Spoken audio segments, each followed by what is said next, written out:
जरा अपनी आंखें बंद कीजिए और सोचिए। आप एक बेहद शांत और खूबसूरत समुद्र तट पर खड़े हैं।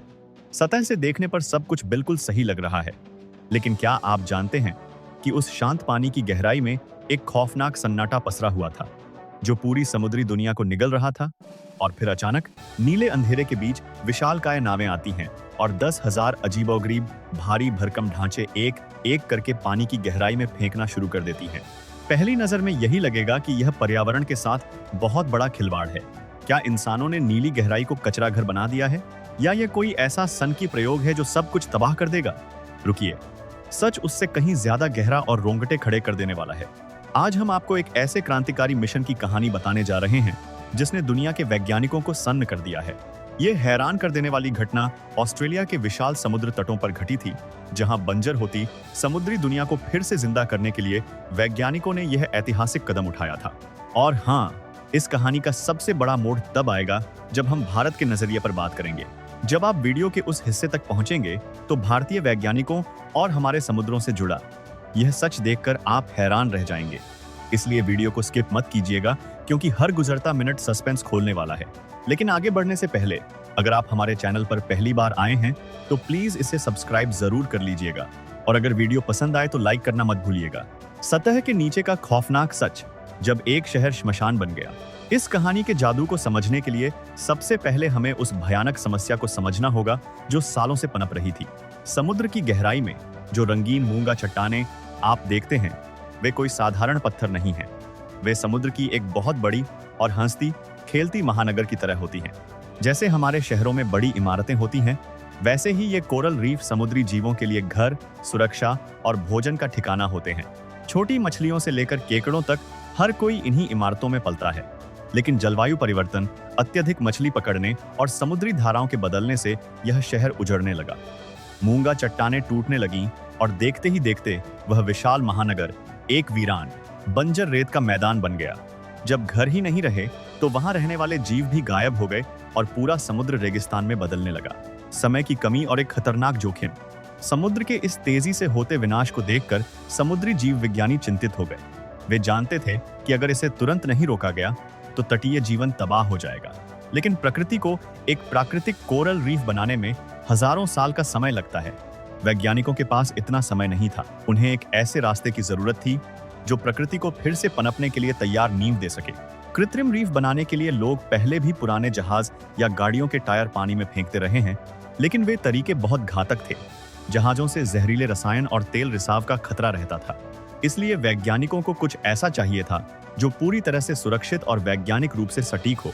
यहीं से जन्म हुआ उन 10,000 विशेष संरचनाओं का। 10,000 कचरे के टुकड़े नहीं, बल्कि विज्ञान का अद्भुत चमत्कार। जिन्हें दुनिया पानी में फेंका जाने वाला मलबा समझ रही थी, वे असल में हाई टेक इंजीनियरिंग का नमूना थे। इन 10,000 संरचनाओं में से हर एक को बेहद बारीकी से डिजाइन किया गया था। इन्हें बनाने में इस्तेमाल कंक्रीट का पीएच लेवल संतुलित रखा गया था, ताकि समुद्री जीव इससे दूर न भागें, बल्कि इस पर चिपक जाएं। इन ब्लॉकों के अंदर जटिल सुरंगें और दरारें बनाई गई थीं, ताकि छोटी मछलियां बड़े शिकारियों से छिप सकें। इनकी बनावट ऐसी रखी गई थी कि समुद्री धाराएं इनसे टकराकर पोषक तत्व सीधे इनके केंद्र तक पहुंचाएं। साथ ही यह कंक्रीट खारेपन को 100 से ज्यादा सालों तक झेलने में सक्षम था। यानी यह कचरा नहीं, बल्कि एक नए युग का अंडर वाटर आर्किटेक्चर था। गहराई में पहला कदम और बायोफिल्म का जादू। जब पहली विशाल नाव समुद्र के बीचों बीच पहुंची और इन भारी संरचनाओं को पानी में गिराने का काम शुरू हुआ, तो माहौल में तनाव था। करोड़ों रुपए की लागत और सालों की रिसर्च को नीली गहराई में उतारा जा रहा था। वैज्ञानिक देख रहे थे कि क्या प्रकृति इस ढांचे को स्वीकार करेगी। लेकिन इसके बाद जो हुआ उसने सबको हैरान कर दिया। गिराए जाने के कुछ ही दिनों के भीतर कंक्रीट के ऊपर एक बहुत पतली सूक्ष्म परत जमने लगी, जिसे बायोफिल्म कहा जाता है। यह बैक्टीरिया की एक ऐसी जैविक गोंद होती है जो यह इशारा करती है कि समुद्र ने इस बाहरी चीज को अपनाना शुरू कर दिया है। ब्लॉक पर बायोफिल्म आते ही समुद्री जीवों के लिए दावत की घंटी बज गई। छोटी मछलियां और केकड़े इसे खाने आए, और जहां छोटे जीव आते हैं वहां बड़े शिकारी भी ज्यादा देर दूर नहीं रह सकते। जीवन की लैंडिंग पैड और हेलो इफेक्ट का कमाल। समुद्र में नन्हे कोरल के अंश हमेशा तैरते रहते हैं। अगर वे रेत पर गिरते हैं तो मर जाते हैं, लेकिन जब उन्हें यह कंक्रीट के ब्लॉक मिले तो उन्हें मजबूत सहारा मिल गया। ये 10,000 ब्लॉक भविष्य के समुद्र के लिए 10,000 लैंडिंग पैड बन चुके थे। महीनों बाद वे धूसर रंग के ब्लॉक पूरी तरह से गायब हो गए। क्योंकि जीवन ने उन्हें पूरी तरह ढक लिया था। मुलायम कोरल, रंग बिरंगे स्पंज और समुद्री पौधे हर इंच पर उगाए। वैज्ञानिकों ने यहाँ हेलो इफेक्ट देखा। जब इन 10,000 ब्लॉकों को एक निश्चित पैटर्न में बिछाया गया तो उन्होंने आपस में जुड़ी हुई एक विशाल अंडर वाटर सोसाइटी बना दी। अब मछलियां एक ब्लॉक से दूसरे ब्लॉक तक सुरक्षित घूम सकती थीं और बंजर रेत एक चहल पहल वाले नगर में बदल चुकी थी। तटीय सुरक्षा और अर्थव्यवस्था का महा वरदान। इस मिशन का एक और बहुत बड़ा फायदा तटों को मिला। जब समुद्र में बड़ी और विनाशकारी लहरें उठती हैं तो वे जमीन और तटों को काट देती हैं, लेकिन इन 10,000 ब्लॉकों ने पानी के नीचे एक अदृश्य किले की तरह काम किया और लहरों की खौफनाक ताकत को तोड़ दिया। एक ही तीर से दो निशाने साधे गए। समुद्री पारिस्थितिकी तंत्र फिर से जीवित हो गया और देश के समुद्र तट तबाही से सुरक्षित हो गए। स्थानीय मछुआरों के लिए भी यह वरदान बना, क्योंकि ब्लॉकों के आसपास मछलियों की आबादी कई गुना बढ़ गई। शंकाओं का अंत और दुनिया के लिए एक नया मॉडल। शुरुआत में आलोचकों का मानना था कि यह तरीका सिर्फ दूसरी जगहों की मछलियों को अपनी तरफ खींचेगा, लेकिन सालों के डेटा ने इन शंकाओं को खारिज कर दिया।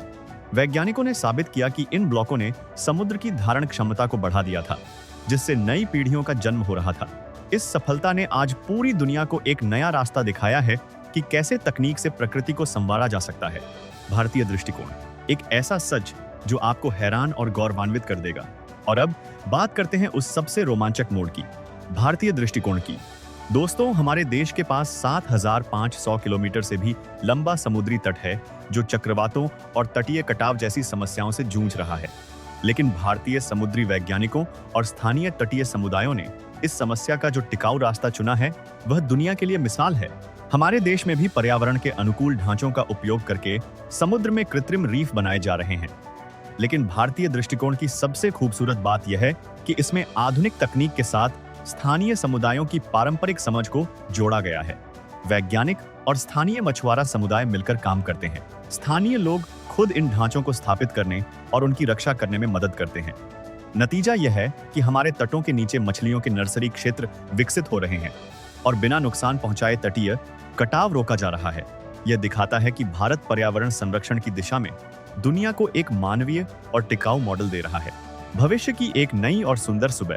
आज अगर आप उन 10,000 ब्लॉकों के पास नीचे जाएं, तो आप पहचान ही नहीं पाएंगे कि ये कभी कंक्रीट के टुकड़े थे। आज वे जीवन का खिलता हुआ महासागर बन चुके हैं। यह प्रोजेक्ट साबित करता है कि अगर नीयत साफ हो और सोच वैज्ञानिक हो तो हम तबाही के निर्माता नहीं, बल्कि जीवन के संरक्षक बन सकते हैं। 10,000 मलबे से शुरू हुई यह यात्रा उम्मीद का एक ऐसा दीप बन चुकी है जो दुनिया के समुद्रों को रोशन कर रही है। हमें बस पहला कदम उठाने की जरूरत है। बाकी का चमत्कार प्रकृति खुद कर लेती है। अगर आपको इंसानों और प्रकृति की इस अनोखी कहानी और हमारे देश का योगदान पसंद आया हो तो वीडियो को लाइक, शेयर और चैनल को सब्सक्राइब जरूर करें। कमेंट करके बताएं कि क्या हमें समुद्रों को बचाने के लिए ऐसे और कदम उठाने चाहिए। मिलते हैं अगले वीडियो में।